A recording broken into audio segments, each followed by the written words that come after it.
বাংলায় একটি প্রবাদ আছে, যার বিয়ে তার হুঁশ নেই, পাড়াপড়শির ঘুম নেই। এবার যেন ঠিক তেমনই এক দৃশ্য দেখা গেল সামাজিক মাধ্যমে। ভাইরাল এক ভিডিওতে দেখা গেছে এক যুবককে নেশা জাতীয় কিছু খাইয়ে জোর করে এক তরুণীর সঙ্গে বিয়ে দেওয়া হচ্ছে। জানা গেছে, পুলিশের নিয়োগ পরীক্ষার প্রস্তুতি নিচ্ছিলেন ওই যুবক। লাইব্রেরিতে যাওয়ার পথে তাকে অপহরণ করা হয় এবং নেশা জাতীয় দ্রব্য খাইয়ে অচেতন করে একটি বাড়িতে নিয়ে যাওয়া হয়। সেখানেই পরিবারের উপস্থিতিতে জোরপূর্বক তাকে বিয়ে পড়ানো হয়। ঘটনা প্রকাশিত হওয়ার পর এলাকায় ব্যাপক চাঞ্চল্য ছড়ায়। ঘটনাটি ঘটেছে ভারতের বিহারে। যদিও কেন এমনটি ঘটেছে তা এখনো জানা যায়নি। বিহারের কিছু জেলায় এই পাকড়াও বিয়ে এখনো একটি বেআইনি কিন্তু প্রচলিত প্রথা। যদিও প্রশাসন নিয়মিত এই ধরনের কার্যক্রম বন্ধের জন্য পদক্ষেপ নিচ্ছে, তবুও মাঝে মধ্যেই এমন ঘটনা ঘটে।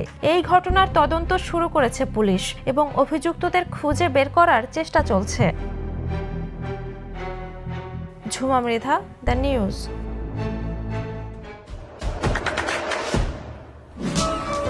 দেশে দেশে সবার সাথে দ্য নিউজ।